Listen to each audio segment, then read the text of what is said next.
Hey all, XArt student here, and today on XArtEducation, we are going to learn how to use Prismacolor markers. So Prismacolor markers are alcohol-based markers, and I love them. I've had these actually since college, so that's why I have this big collection of them. And I'm going to show you how to use them, or at least how I use them. Okay, so with most Prisma markers, they have both sides. They have the name of the color. One side is the fine line, and then the other side is the chiseled tip, or the broad side. So I'm just going to show you how I would use them. The fine line is a nice thin line. Broad tip can be thick, it can be thin. You do the very tip of it.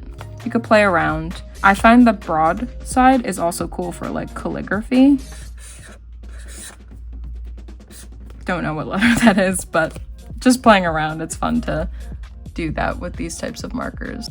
So as I mentioned, we have broad tip and then we have the fine tip, but some of the markers actually come in the fine tip and the brush tip. So that's pretty cool to see those differences. I'm just going to show you what each of these look like, so then you get an idea. So again, here's the fine, here's the broad. Then with the other marker, fine line, ooh, that one's dying. Then we have the brush tip.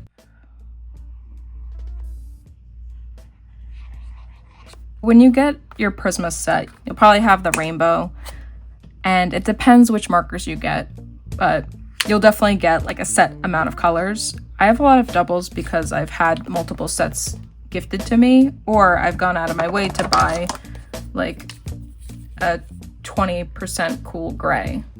Like that's a specialty one that I needed, so I got it. So my advice is, when you're looking at colors, let's say you want this green. You're like, okay, pretty. And you think that the color is going to turn out this way, but not necessarily. Let me do the broad side. It's a lot easier to blend. So yeah, it's pretty, it's not exact. This is a way lighter color than what's produced. But in order for me to use my Prismacolors properly, I need to find a lighter shade of this green. So I'll experiment, and I like that. You could obviously go in with the yellow instead. It's up to you.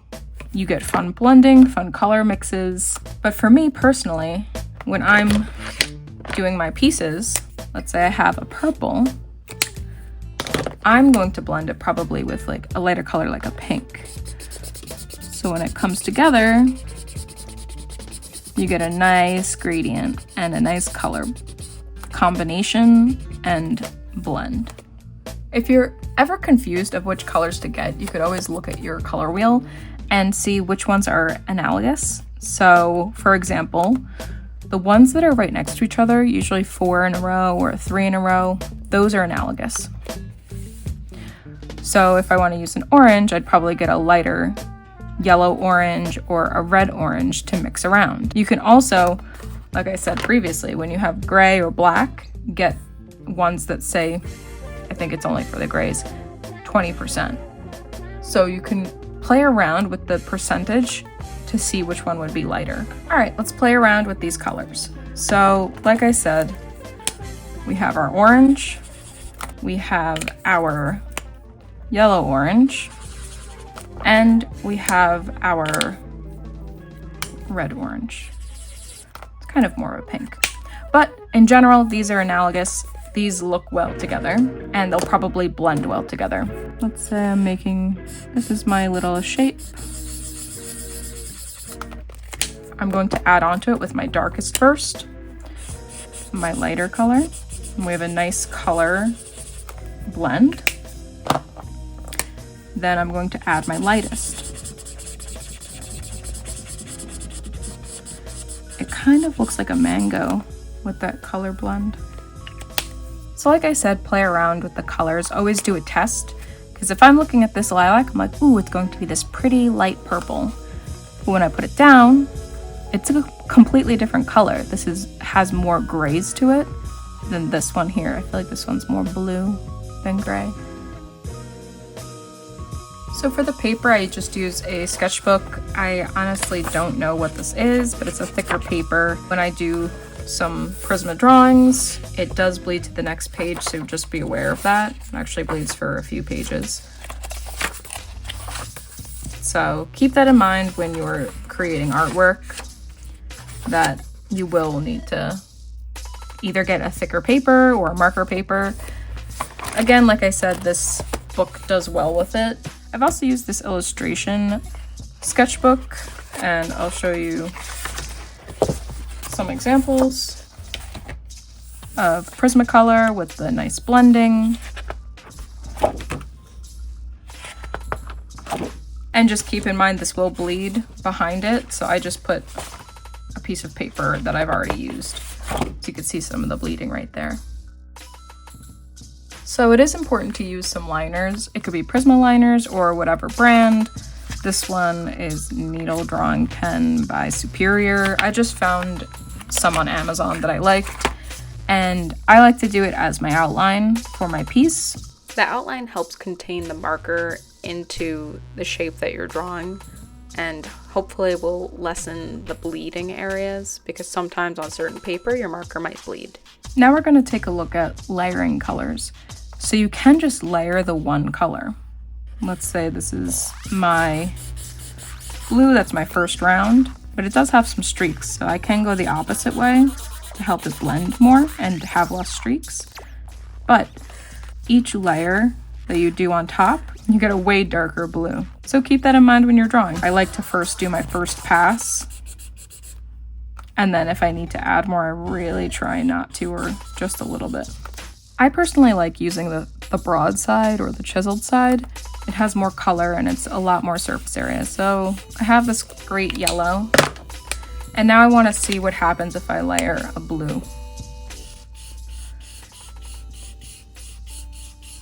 So you have that nice green. If you want this to blend better so it looks more natural like a gradient, this is the way to do it. I start off with the blue first. Then I take my lighter color, the yellow, and I work on it. The best way that I have found for this to blend, I cover the whole thing, the darker area, and I push down and go in circular motions or up and down. This way, the marker actually blends, and then we get a better color. Like here, we still have a few sharp edges of the marker that I'm trying to blend out. Let's see how it's slowly fading. It might take a little bit, especially because these are two different colors. This is a way darker color than the yellow. It's going to be harder than, let's say, than us using a purple and trying to blend with a pink next to it, where they're much closer in shade as well as color, that it's a lot easier and quicker to blend. Keep in mind, the harder you press with your Prisma marker, and depending on your paper, it will bleed through. So I've had to go through a few pages in order to get a clean one, which kind of stinks. But if you put a spare piece of paper in the back, you'll avoid all of that. So now we're going to talk about liners. I always like to start with a pencil sketch. It helps me with trying to figure out what I have to do. So I'll just do simple liner, not perfect, just enough to show us what to do. Wait for it to dry before erasing. You can use the pencil that you worked with or just a bigger eraser to quickly get rid of all of that pencil stuff. The outline helps keep the marker from bleeding. So I could go close to it and it, oh, that's my own fault, but I could go close to it and it won't go over the edge. Sometimes you'll just keep working and then the marker eventually bleeds. Let's say you drew something and you decide to do the liners. I'm just doing it nice and quick, just so we get the idea of it. Then you're like, oh, let me go in with my colors. Maybe I want this to be an orange person. Two things happening here. One, I didn't fill this in one swoop, so now I have this weird not blended marker. 2, the liner wasn't dry and the pencil's there, and we get that streak, which is horrible. You always want to erase your pencil before you do your Prisma. I'm gonna wait a little bit for it to dry, and I'm going to go in with my eraser, get rid of all those pencil shavings. I'll do the broad side and do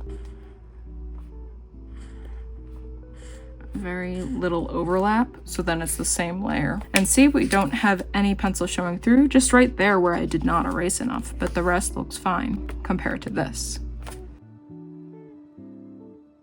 So me personally, I go from dark to light when I'm coloring in for my Prismas.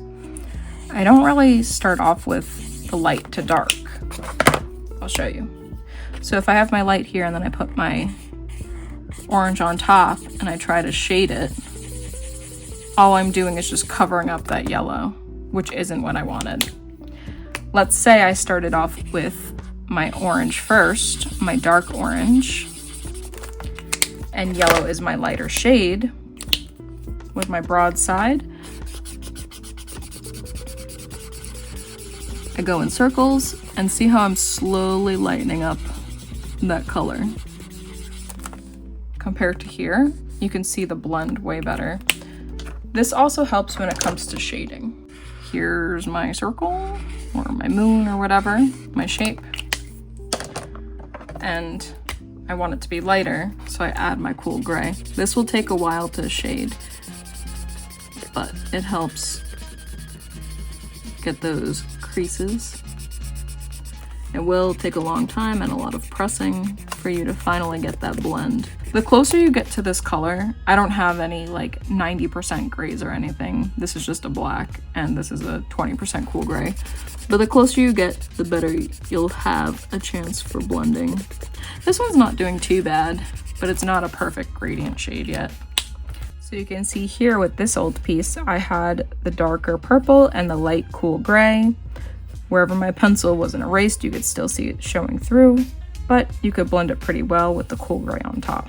Here, I went in with the dark purple, pink, light pinky purple, dark brown to yellow. This one's a very good example of shading with the dark to light. So here we have the black with the grays fading out. Here's the great gradient right there. Even here, we have dark red to bright red.